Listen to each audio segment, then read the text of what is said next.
99% des gens sont sur un seul chemin. Ils ne vont pas ouvrir les portes. Vous pouvez trouver des choses incroyables derrière une porte, des nouveaux chemins. Mais pour ça, il faut aller ouvrir les portes. Et parfois, ça peut transformer votre vie. Bonjour, je suis Thierry Régnier et vous écoutez C'est le chemin qui compte. Le podcast qui permet à chacun d'entre nous de libérer son potentiel et de devenir qui nous sommes vraiment. Chaque épisode est l'occasion de partir à la rencontre d'invités singuliers, connus ou non, jeunes ou moins jeunes, pour explorer leur chemin de transformation et nous inspirer dans notre propre quête de changement. Chemin faisant, nous plongerons ensemble dans les coulisses de leur voyage. Les défis surmontés, les victoires célébrées, les expériences marquantes, les rencontres déterminantes et les leçons apprises.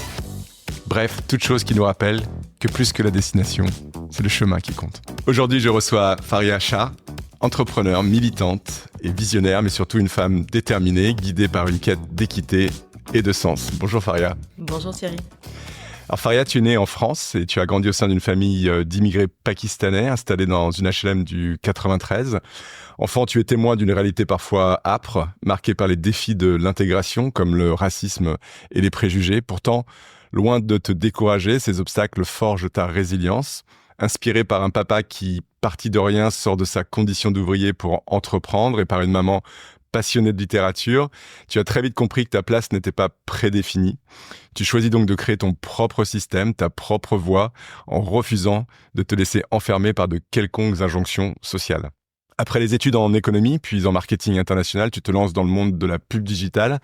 Cette première expérience te confronte aux limites du monde professionnel. Tu y ressens l'injustice des préjugés, le scepticisme à ton égard, mais ces défis alimentent encore ta détermination. Ta trajectoire prend un nouveau tournant en 2015 quand, forte de tes compétences en marketing digital, tu cofondes Golden Bees, une solution innovante qui mêle technologie et recrutement. Avec Golden Bees, tu apportes une solution inédite qui permet aux recruteurs de mieux cibler les candidats. Le succès est fulgurant. En 4 ans, Golden Bees connaît une croissance à 4 chiffres et son modèle attire l'attention de grands groupes. Le Figaro devient alors actionnaire majoritaire et pour toi, cette acquisition représente à la fois une réussite et une libération qui t'apporte une solution à des enjeux aussi familiaux essentiels. Mais au lendemain de cette réussite, c'est le vide. Ce vide, tu l'as ressenti comme une remise en question existentielle. Après des années de rythme effréné et la naissance de tes 2 enfants, ta fille Mérine, le clair de lune, et ton fils Souban, glorieux, tu te retrouves face à toi-même, cherchant un sens plus profond à ton existence. C'est dans cet état d'esprit que tu choisis de reprendre tes études, apprenant à coder au wagon, puis une formation à HEC. Tu envisages alors un nouveau projet, à la fois plus personnel et sociétal. Animé par une volonté de justice sociale, tu t'intéresses à l'intelligence artificielle comme moyen de rééquilibrer l'accès aux informations. Tu fondes Community, une plateforme permettant aux individus ou aux entreprises de garder le contrôle de leurs données et de leurs connaissances. Avec Community, tu veux permettre une utilisation de l'IA qui soit éthique et transparente, où chacun peut contrôler ses sources d'informations et éviter le biais des algorithmes. Ton objectif est clair, tu veux que l'IA devienne un outil d'émancipation plutôt qu'un moyen de manipulation, en particulier dans un monde où l'information est omniprésente mais parfois difficilement vérifiable. Aujourd'hui, en parallèle de Community, tu t'investis dans des causes qui te tiennent à cœur. Tu es active au sein d'ONU Femmes France pour la promotion des droits des femmes et chez Diversidays pour l'inclusion numérique. Convaincu que chacun mérite des chances égales, tu contribues à un changement que tu espères durable. Tu veux donner du pouvoir à ceux qui, comme toi, refusent de rester à leur place et inspirer une nouvelle génération à prendre le contrôle de leur destin et de leur savoir. Alors, avant d'entrer dans le vif du sujet, Faria, j'ai envie de te faire réagir sur le chemin que je viens de retracer. Qu'est-ce que ça évoque pour toi? Qu'est-ce que tu ressens en reparcourant ce chemin? De l'émotion. C'était parfait, Thierry. Merci beaucoup. Beaucoup d'émotions parce que c'est très authentique. Ça me décrit bien et je ressens le chemin parcouru. Et précisément ce chemin, est-ce que tu l'imaginais? Pas du tout. Pas du tout, et c'est ça qui est exceptionnel, c'est que moi j'ai grandi dans cette famille formidable qui est la mienne, jusqu'à l'entrepreneuriat qui pour moi est un levier incroyable pour apporter des changements, d'abord à petite échelle autour de soi, mais aussi sur toutes les personnes qui sont impliquées de près ou de loin sur votre projet. Peu importe ce que vous vendez. Vous pouvez avoir des projets qui sont liés à l'impact pour corriger des problèmes sociétaux, environnementaux, il y en a beaucoup. Et puis, vous pouvez aussi vous dire que l'entrepreneuriat, par essence, il a un impact positif parce que la manière dont vous allez construire, distribuer, mener votre entreprise, elle doit forcément avoir un impact positif. Moi, j'en ai pris conscience et moi, mon combat aujourd'hui, c'est de me dire que ce levier-là, je dois l'utiliser pour qu'à un moment donné, ça apporte quelque chose de positif à quelqu'un. Donc voilà, mon but, il est de construire des entreprises qui soient à l'image des hommes et des femmes qui sont derrière, c'est-à-dire avec des valeurs qui vont retranscrire dans tout ce qu'ils vont faire. Super, on sera amené à en reparler évidemment de cette entreprise que tu es en train de fonder sur ces sujets d'intelligence artificielle et de les mettre au service effectivement de l'impact. Alors Farid, il y a une première question que j'ai envie de te poser, une question un peu de curiosité. Après avoir entrepris une première fois, puis ressenti ce fameux vide dont tu parles, qu'est-ce qui a véritablement rallumé la flamme en toi pour te lancer à nouveau dans un projet d'entrepreneuriat et te réinventer quelque part? J'ai compris quelque chose de fantastique, c'est que je ferai tout pour aller contre l'immobilisme. C'est pas quelque chose qui est compatible avec ma personne et je crois que c'est compatible avec aucun être humain. Toute forme d'être vivant est en mouvement continuel. Vous avez même un arbre est en mouvement continuel, en fait. Et à partir du moment où on s'arrête, on arrive dans l'immobilisme, il y a quelque chose, c'est comme une petite mort pour moi, en fait, de l'intérieur. Et quand tout s'est arrêté, donc imaginez un train en grande vitesse qui s'arrête d'un coup, il y a forcément un choc, où il y a un impact. Aujourd'hui, ça ne se fait pas de manière fluide. Ça se fera peut-être demain technologiquement, mais aujourd'hui, c'est pas possible. Humainement parlant, c'était pareil pour moi. Il y a un choc qui est un mouvement très rapide et un arrêt aussi qui a été très brutal dans beaucoup de choses, pas que en termes d'activité, parce que j'étais toujours en activité après la vente, mais en termes de projection de où je dois emmener maintenant ce projet, cette entreprise, alors que j'ai accompli un certain nombre de choses, des choses qui sont d'abord matérielles, qui est sécuriser les miens, ma famille, mes enfants, moi-même, construire des ancrages solides, un foyer, une maison, voilà, toutes ces choses matérielles, en fait, une fois qu'elles sont faites aussi rapidement dans la vie d'une personne, en fait, on se dit mais déjà, est-ce que c'est la fin? Est-ce que c'était l'objectif de tout ça? Et qu'est-ce que je dois faire après? Quel est le sens de tout ça? Moi, je pense que j'ai accompli une mission parce que il y avait un besoin autour de moi et donc j'avais une mission qui était de sauver le monde, mais mon monde c'était les miens dans un premier temps. Et maintenant j'ai l'impression que j'ai un rôle et une responsabilité qui va au-delà de ça, parce que je crois que je peux faire plus. Et quand on a conscience qu'on peut faire plus et qu'on s'arrête, c'est encore une fois pour moi c'est contre nature. Donc c'est ça qui m'a donné envie de me dire il faut que je m'y remette, il faut que je reparte. Et j'ai trop de choses à accomplir. Et comment tu as fait avec le recul pour adresser ce vide un peu sidéral avec cet arrêt brutal? J'imagine que pour les gens qui nous écoutent, pour qui aussi l'aventure a pu s'arrêter brutalement, en fait, à cause de circonstances de vie ou par décision, comment toi, tu suggères de pouvoir maintenant, avec le recul que tu as appris de cette expérience, adresser ces moments de difficulté liés à des changements ou à des ruptures brutales?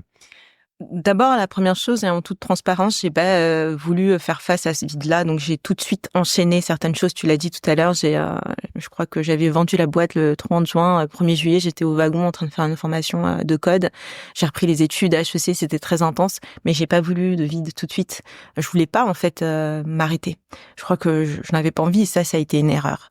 Je regrette pas tout ce que j'ai fait, mais à ce moment-là, c'était le moment parfait pour moi pour me dire pourquoi je ressens ça, pourquoi je me sens mal alors que j'ai accompli certaines choses que la société peut définir comme un succès, mais pour moi je le ressentais pas comme ça. Donc en fait, il y avait comme un bug dans le système, pour parler avec des termes plutôt techniques. Il y avait un bug dans le système et j'ai pas voulu, je l'ai ignoré jusqu'au moment où j'ai un ami qui m'a dit mais Faria, quand est-ce que la dernière fois tu n'as rien fait? Mais je lui ai dit mais je peux pas ne rien faire. Moi j'ai des enfants, j'ai une entreprise, j'ai des projets, je peux pas ne rien faire. Il m'a dit mais quand est-ce que tu l'as fait? Je lui ai dit jamais. Je n'ai jamais rien fait. Et donc en fait, j'ai d'abord passé cette étape de OK, je vais accepter de ne rien faire. Et ça passe aussi par les autres qui vous attendent et qui te disent mais tu fais quoi maintenant? Et qu'est-ce que tu vas faire après?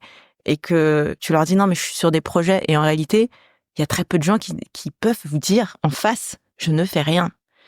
Parce qu'en fait, tout de suite, ça vous met dans une case. On a le sentiment, en tout cas, que que vous sortez du système. Et ben en fait, cette phrase-là, j'ai pu la dire. Je me suis pris peut-être 4 mois dans mon existence, ça peut paraître peu ou pas assez, enfin, peu importe, mais 4 mois qui ont été un moment où je n'ai rien fait, entre guillemets, dans le système, dans la société. J'ai fait pour moi. Et ça m'a beaucoup aidé pour savoir vers quoi je devais aller après. Parce que j'avais envie de entreprendre. Comment, pourquoi, ça a été fondamental. C'est intéressant parce que c'est aussi un peu l'approche méditative de arrêter de faire et commencer à être. Et c'est vrai que dans nos sociétés, on a cette injonction de faire, d'exécuter, de réaliser, mais très peu de s'arrêter et de juste être de temps en temps. Juste être. C'est beau d'être. Et ça nous rapproche de nous-mêmes parce qu'on devient plus authentique aussi. J'ai aucun problème à dire que oui, moi aussi, je portais des masques. Peut-être que j'en porte encore, mais j'ai plus envie de les porter. Et je m'assume beaucoup plus et je suis plus heureuse et j'ai l'impression que ça marche mieux aussi pour moi. Dans tout, dans mes relations, dans ce que je construis, dans la vie de manière générale. Faria, tu sais, ce podcast, il traite de la transformation. On a vu que dans ton parcours, il y en avait eu de nombreuses. Est-ce que toi, tu peux nous parler un petit peu de la manière dont tu as pris conscience de ce potentiel de transformation, dans quelles circonstances et peut-être la manière dont tu as procédé pour progressivement ou pas peut-être trouver ton chemin? Il y a une chose que j'ai appris de moi-même et que en fait j'avais depuis toujours, depuis que j'étais enfant, c'est que je suis très curieuse, j'aime bien savoir ce qu'il y a derrière la porte. Et on est dans une société où on te dit souvent de pas être trop curieux, de pas aller voir ce qu'il y a derrière. Il y a beaucoup d'interdits dans tous les sens pour des raisons qui sont justifiées ou non. Moi, justement, j'ai toujours eu, on peut appeler ça un défaut ou une qualité. Pour moi, ça a été une qualité de me dire mais qu'est-ce qui se passe de l'autre côté? Et en fait, ça, c'est ce qui m'a permis de sortir en fait des cases dans lesquelles on m'a mis. Je suis allée à l'école, j'ai fait des formations, je suis partie travailler en entreprise. Et puis, souvent, ce que j'ai fait, c'est je me suis dit, ça suffit pas, je vais me lever et je vais partir. Ça, c'est important parce que on vous juge beaucoup quand vous faites ce genre de choses. Quand vous vous levez, vous partez, vous quittez un poste, ça veut dire que vous vous mettez à risque. Quand vous vous levez et vous partez pour créer quelque chose, alors que vous avez rien, vous sortez des codes traditionnels et la plupart des gens vous disent tu n'y arriveras pas et pourtant vous le faites. En fait, le fait de se lever, de partir pour aller voir ce qui se passe de l'autre côté, pour moi, ça a été une force et je continue à le faire. Et tu dirais que cette curiosité, elle est un peu innée ou tu l'as acquise à un moment donné? Est-ce qu'on t'a inspiré à devenir curieuse ou tu étais naturellement curieuse? Non, je crois que je l'ai été depuis que je suis petite. Mon père me disait que voilà, pendant les vacances, on n'avait pas le droit de rester debout après minuit. Il fallait qu'on se couche avant minuit. Et moi, je lui ai dit, mais qu'est-ce qui se passe après minuit, en fait?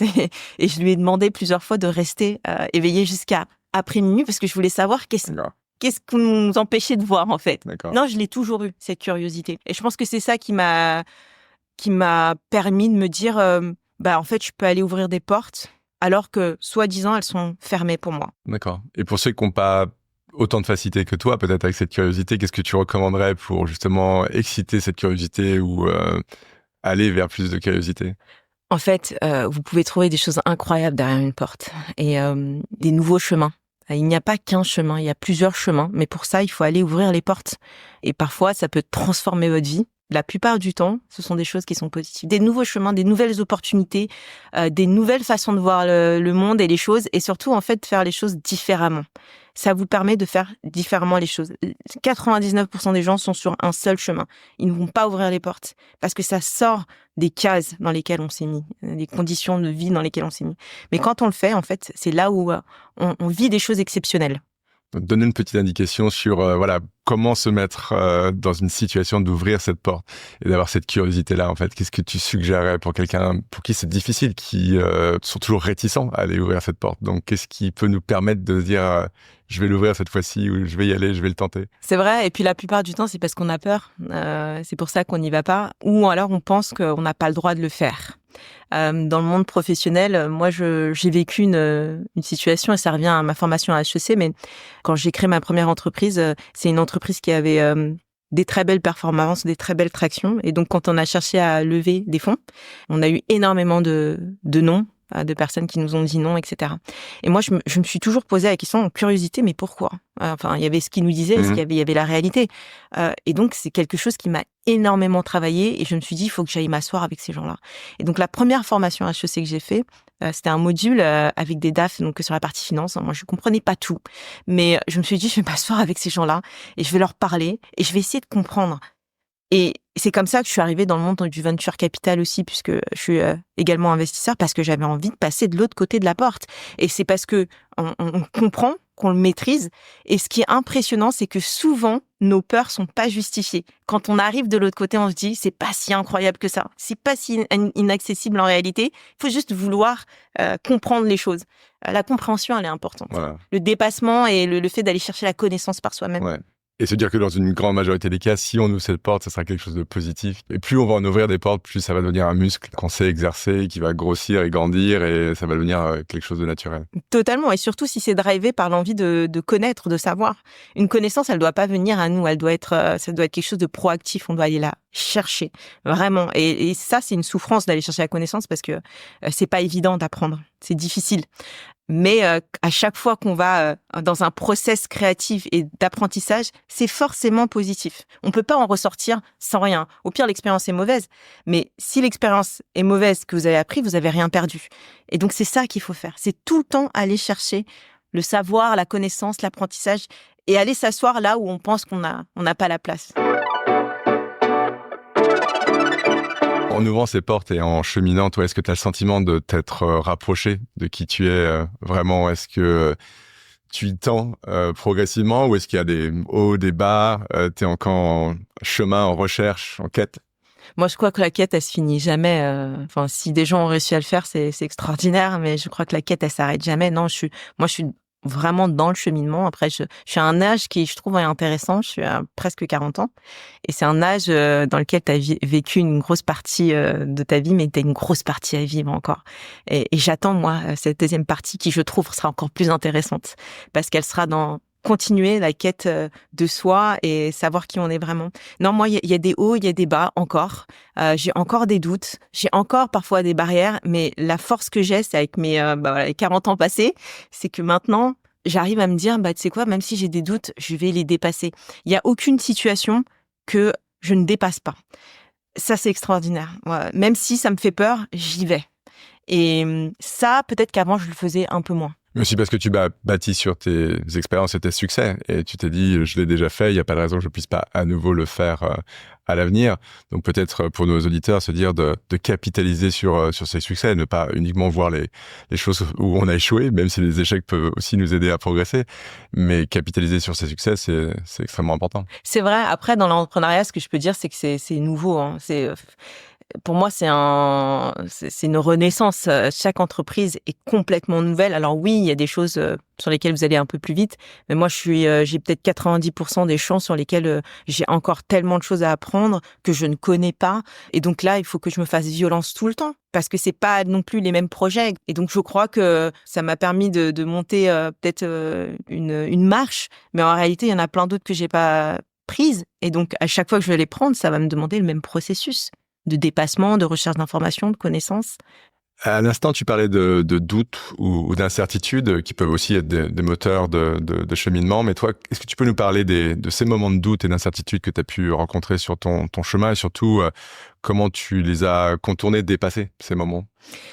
Le doute, il vient beaucoup des autres, je trouve. Pas tant de soi-même. C'est les autres qui vous font douter.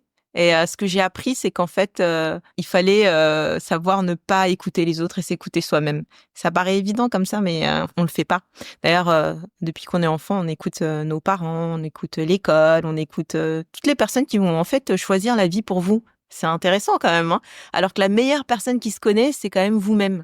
Par exemple, même vos parents ne vous connaissent pas. La réalité, c'est ça. Moi, par exemple, j'ai un côté très j'aime les mots, j'aime la littérature, j'aime ce côté-là. Et puis, je me suis retrouvée dans des études d'économie. Et puis, j'ai fait du marketing, j'ai fait du business. Mais ce côté littéraire, qui me vient aussi peut-être de ma mère, eh bien, en fait, je l'ai beaucoup mis de côté. Pourtant, quand j'étais jeune, j'écrivais beaucoup, etc. Pourquoi? Parce qu'on m'a dit, mais tu sais, faire c'est pas la meilleure filière pour réussir. Peut-être que j'aurais été une excellente littéraire ou écrivaine ou journaliste, qui sait.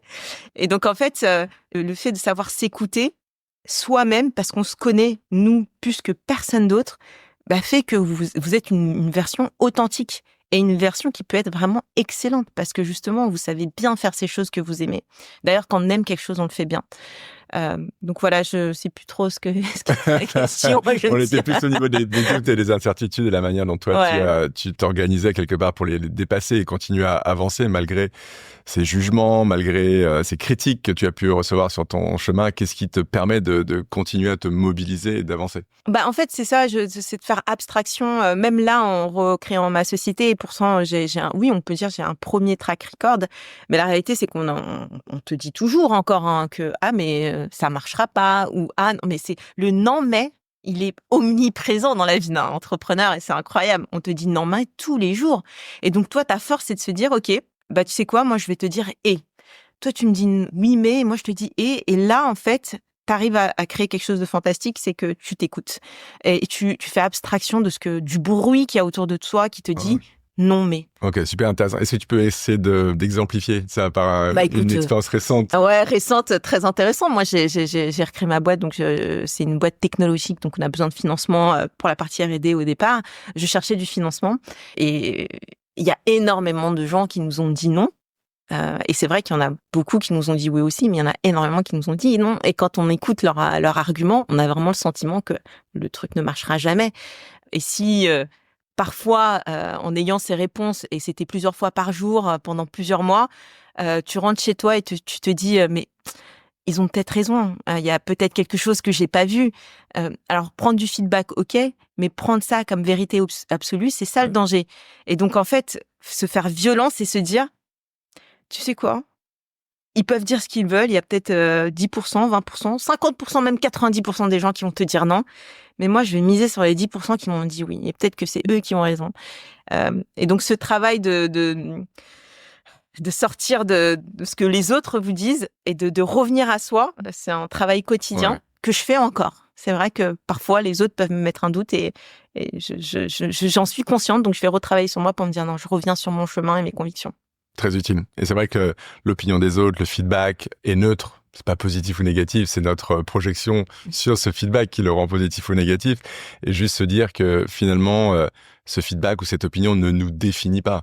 D'où l'importance de bien se connaître, connaître ses valeurs profondément, ses forces, qui on est, d'où on vient, pour ne pas se laisser définir par le regard et le jugement des autres, comme tu le dis justement. C'est exactement ça. Est-ce que toi, Faria, sur ton chemin, tu as développé des rituels, des habitudes, ou est-ce que tu as reçu des influences ou des rencontres qui ont été déterminantes sur ton chemin et qui t'ont aidé finalement à devenir qui tu es aujourd'hui? Moi, si je peux penser à quelqu'un, c'est mon mari, et qui est mon associé aussi aujourd'hui dans mes 2 entreprises. Mon mari, c'est celui qui m'a dit « mais t'es capable ». Les mots ont beaucoup d'importance dans une vie. Ce qui nous différencie de tous les autres vivants, c'est que nous, on a les mots. Les mots, ça peut... je pense à l'enfance, ça peut beaucoup te brider. Et empêcher d'être qui tu es, mais ça peut te libérer totalement. C'est scientifiquement prouvé, c'est-à-dire que si vous dites à une personne qu'elle est capable, en fait, ça lui ouvre le champ des possibles. Et j'ai une personne qui m'a dit, ça fait presque 14 ans de mariage, tous les jours, t'es capable, t'es exceptionnel, tu peux réussir. Et aujourd'hui, ça m'a permis vraiment de le croire. Maintenant, j'y crois. Et ça m'a aidé, ouais. Et donc, toi, à ton tour, est-ce que tu emploies ce super pouvoir auprès des autres? Je sais pas, ceux qui gravitent autour de toi? Tout le temps, tout le temps, quand j'y crois vraiment. Mes enfants, les premiers. Oui. Sans être... je crois que l'équilibre, c'est important. Prendre conscience, en fait, que tu es capable, mais aussi que tu peux avoir des limites et que ton objectif, c'est de les dépasser. Ouais. C'est pas de te dire, non, mais t'as des limites, tu réussiras pas. Ça, je n'emploie jamais ce genre de mots. Par contre, je me dis, là, tu as des limites, mais tu sais que si tu travailles, tu peux réussir, ou si tu fais des efforts, tu peux le faire. Et surtout de leur dire que vous êtes capable de tout. Faut pas se limiter. Les gens se limitent beaucoup trop. On est capable de tout. Humainement, on est des êtres qui sont, je crois, extraordinaires. Ouais. Et je crois qu'on connaît pas suffisamment nos capacités. Et je le fais avec tout le monde, oui, bien sûr, même avec les gens avec qui je travaille. Moi, j'aimerais avoir autour de moi des gens qui se dépassent continuellement, pas dans une logique de performance, mais pour qu'ils se sentent pleinement eux-mêmes, qu'ils puissent exploiter tout ce qu'ils ont à exploiter pour eux-mêmes et aussi, bien évidemment, pour l'entreprise. Mais j'y crois vraiment. Et on peut découvrir des pépites comme ça dans son entreprise. Carrément. Ouais, donc le pouvoir des mots et aussi des feedbacks positifs qui peuvent aider les gens autour d'eux à révéler leur plein potentiel, finalement, parce qu'ils n'en ont pas toujours conscience. Donc on peut être parfois c'est révélateur pour les aider à se transformer, à devenir qui ils sont vraiment. Faria, quand tu regardes ton parcours, toi, quel impact tu dirais que ta transformation personnelle a eu sur toi-même dans un premier temps et puis aussi sur les autres autour de toi? La première chose que je dirais, c'est que j'ai appris à vivre par les autres, pas par rapport aux autres, mais pour les autres. Et c'est là où moi je trouve un sens à tout ce que je fais. En fait, si à un moment donné ça n'a pas un impact sur quelqu'un d'autre, j'ai l'impression qu'il n'y a pas de sens dans ce que je fais. Et encore une fois, ça peut être des gens dans mon proche entourage, comme ça peut être les gens avec qui je travaille au quotidien, parce que c'est leur vie. Hein. Au-delà du travail, c'est des gens qui sont dans la société, qui sont des humains à part entière. Et donc, on peut pas dissocier complètement la vie dans l'entreprise et la vie dans la vie personnelle. Ça, moi, j'y crois pas parce que ce que vous vivez dans l'entreprise a forcément un impact dans votre vie personnelle. Voilà, pour moi, c'est important de vivre pour les autres. C'est ça la transformation que j'ai eue. D'accord. Et comment elle est intervenue, cette transformation? On en a évidemment parlé, c'est tout le thème de cette discussion, mais... Elle est intervenue parce que j'ai vécu une situation qui m'en a fait prendre conscience. Donc, lorsque j'ai créé Golden Bees, je l'ai développé et que je l'ai revendu. En fait, j'ai des membres de ma famille qui étaient dans une difficulté profonde. Et en fait, grâce à cette opération, j'ai pu les aider et en fait, je me suis rendu compte que dans tout mon parcours, malgré les performances, les milestones, la seule chose qui m'avait vraiment satisfait, c'était d'avoir fait ça. C'est tout ce que je retiens. Si on peut dire, t'es fière de quoi? Ben, je suis fière d'avoir pu débloquer une situation pour quelqu'un qui était vraiment dans une difficulté profonde, humainement parlant, matériellement parlant, etc. Et je me suis dit, il faut que je puisse reproduire ça à plus grande échelle. J'aimerais le faire. J'ai pas encore les capacités de le faire, mais j'aimerais le faire. Et je crois qu'en l'entrepreneuriat, quand on peut créer quelque chose qui a un succès, même économiquement derrière, c'est comment tu le redistribues et comment tu crées des choses qui changent la vie des gens au quotidien. Donc Faria, à quoi ça ressemble la suite du chemin pour toi? Est-ce que tu l'as imaginé? J'ai des bribes, on va dire. Je sais vers quoi j'ai envie d'aller, mais je l'ai pas formalisé totalement. Je sais pas exactement quelle forme ça va prendre. Je sais qu'à un moment donné, je veux construire un ancrage, une fondation, quelque chose de concret pour des causes sur lesquelles je suis sensible. En l'occurrence, le droit des enfants, la protection des enfants, ici et partout dans le monde. D'accord. Et le projet courant que tu portes, donc c'est celui de Community. Est-ce que tu peux nous en dire un petit peu plus sur celui-ci? Je l'ai brièvement défloré dans ton portrait, mais est-ce que tu peux nous en dire un peu plus? Ouais, bien sûr. Alors, Community, c'est une solution d'agent d'intelligence artificielle qui a pour objectif d'être utilisé par tous les collaborateurs d'une entreprise pour des objectifs de productivité, donc de réalisation de tâches quotidiennes. Parce qu'aujourd'hui, on vit une frustration qui est liée au trop plein d'informations et de data. Et donc, on a tous sauté sur des solutions comme ChatGPT qui nous permettent de consolider ces informations, d'y avoir accès de manière simple. Alors, pour être dans les nouvelles technologies et vraiment voir ces sujets avec beaucoup de proximité, j'ai vu aussi les externalités négatives que ça pouvait représenter. En l'occurrence, pour moi, le danger, c'est une information qui vient à vous sans avoir un process de recherche, comme je disais, être proactif dans la recherche de connaissances. Est-ce que la connaissance qui est aujourd'hui amenée à vous est celle que vous devez avoir pour prendre vos décisions, pour forger vos perceptions? Il y a une vraie réflexion à avoir autour de ça. C'est un peu comme ça que l'idée de Community est née. Et d'ailleurs, Community, d'abord, et à la base, c'était permettre, au sein des organisations de communautés professionnelles, de permettre à toutes les personnes d'échanger leurs connaissances. Parce que je crois que 80% des connaissances, c'est d'abord dans le cerveau humain. Ensuite, vous avez le contenu qui est disponible et qui est incroyablement riche. Mais en réalité, pour qu'elle reste dynamique, fraîche et réelle, c'est aussi l'humain. Donc, c'était un modèle qu'on a construit qui permet de poser une question, comme sur ChatGPT, mais d'avoir comme résultat des personnes avec qui vous pouvez faire une interaction. De faire de la capture de cette connaissance et ensuite de la redistribuer auprès de la communauté. Donc, une vraie notion de partage de connaissances.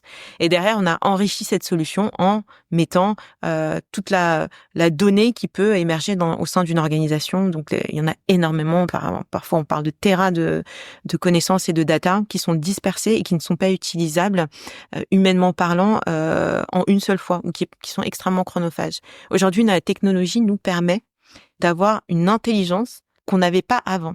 Et l'intelligence, c'est quoi? C'est d'abord la connaissance, et donc avoir accès à toute cette connaissance, et aussi le raisonnement que les LLM nous proposent aujourd'hui. Donc, mon idée, c'est de ça, c'est d'augmenter les gens pour qu'ils aient accès à leurs connaissances à 360 degrés pour faire leurs tâches quotidiennes, être meilleurs en termes de productivité et voilà, les augmenter au maximum.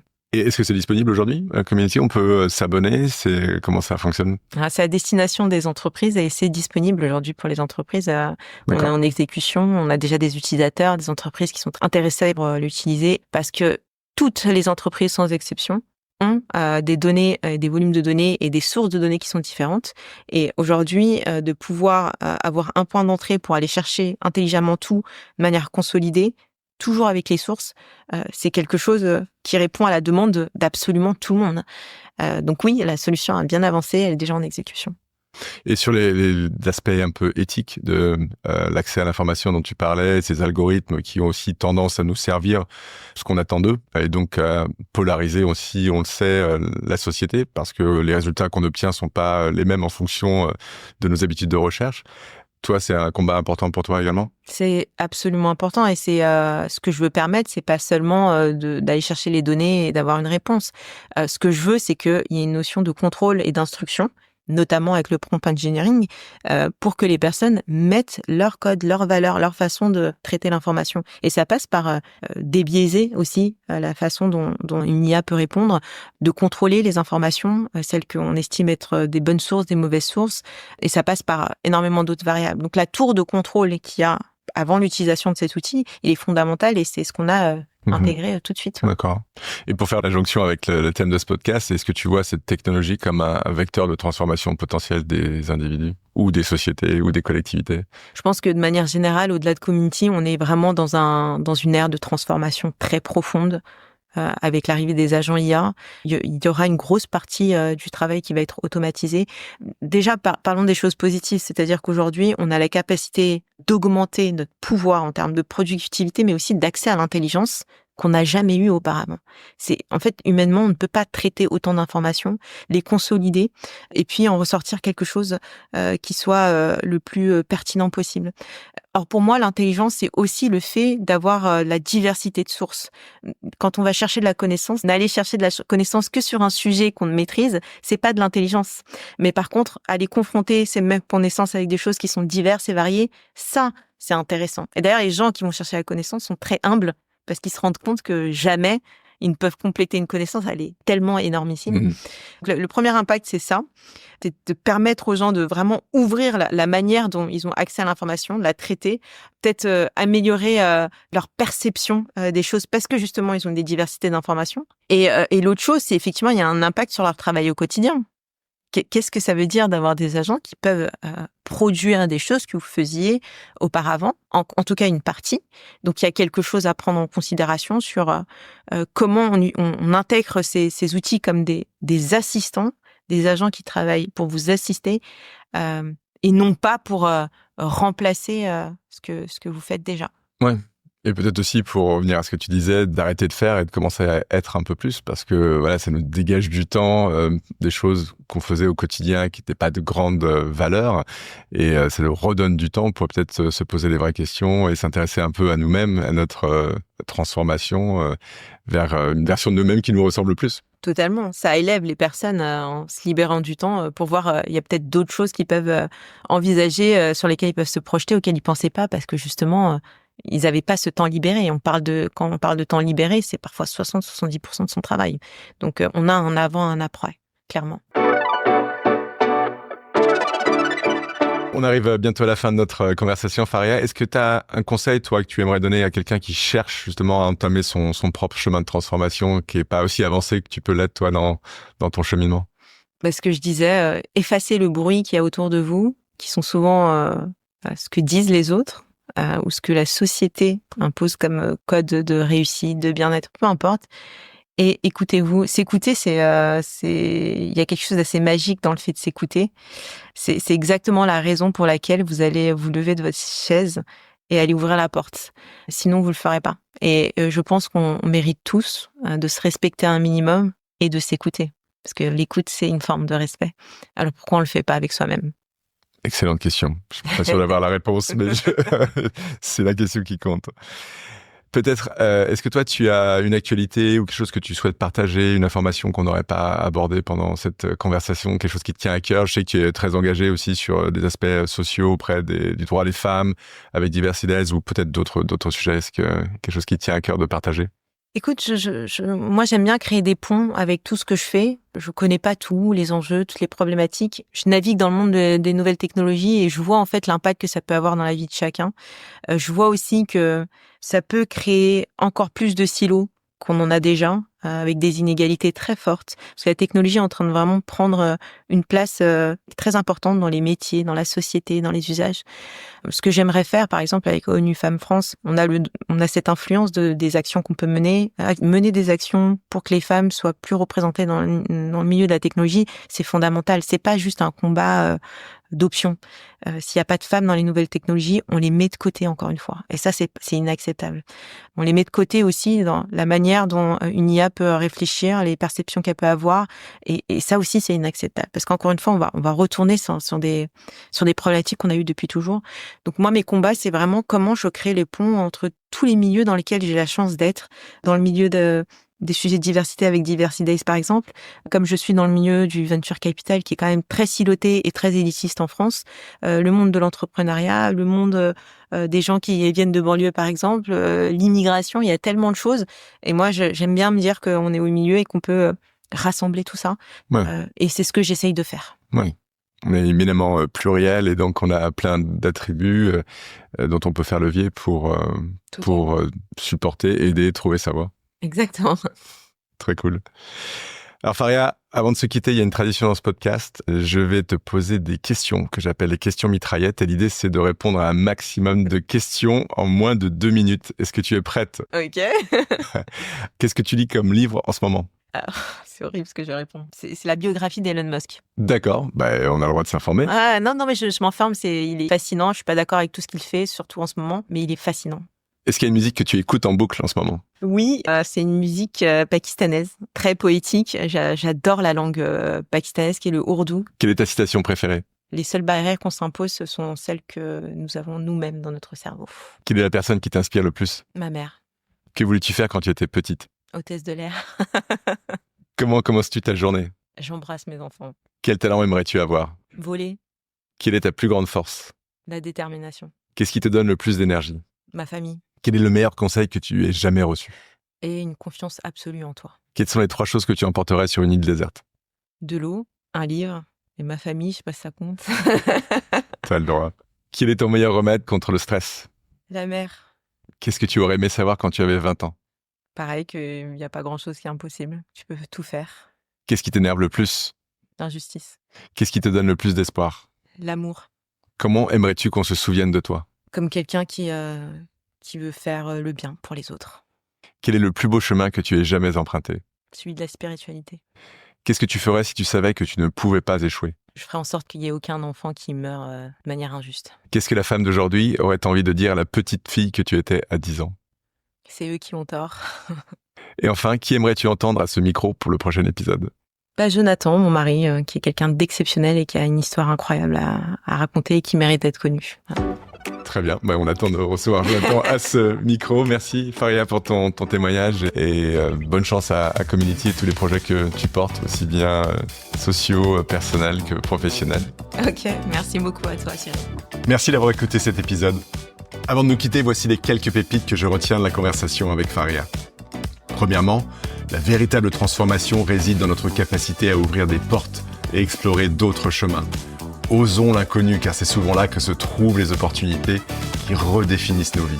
Deuxièmement, la curiosité, ce n'est pas seulement une qualité, c'est un muscle que nous devons entraîner. Chaque question posée et chaque exploration entreprise nous ouvre à un monde plus vaste d'idées et de possibilités. Troisièmement, parfois appuyer sur pause est essentiel. Prenons le temps de simplement être, sans chercher à faire. C'est dans ces instants de calme et de réflexion que nous accédons à notre véritable essence et pouvons trouver notre équilibre intérieur. Quatrièmement, apprenons à nous écouter pour devenir la version la plus authentique de nous-mêmes. Faisons ce que nous aimons vraiment plutôt que de nous conformer à ce qui nous est imposé. C'est en suivant notre propre voie que nous parvenons à trouver un épanouissement sincère et durable. Et enfin, Ne restons pas passifs face à la connaissance. Allons la chercher activement. Même si cela demande des efforts, chaque processus créatif est intrinsèquement positif. Même une expérience difficile ou négative nous enrichit et nous apprend quelque chose d'essentiel. Rien n'est jamais vraiment perdu. Voilà, c'est tout pour aujourd'hui. Mille merci à notre invité pour la qualité de son témoignage. J'espère qu'il vous a permis d'alimenter votre réflexion sur votre propre chemin de transformation. On se retrouve la semaine prochaine avec un autre invité marquant, acteur ou témoin de la transformation. Entre-temps, vous pouvez retrouver les épisodes de C'est le chemin qui compte sur toutes les plateformes de podcast. Et si vous avez aimé l'épisode, n'hésitez pas à partager vos avis, laisser des étoiles, à vous abonner et en parler autour de vous et sur les réseaux. Chaque nouvel auditeur est une victoire. À très vite et n'oubliez pas, c'est le chemin qui compte. Alors bon chemin.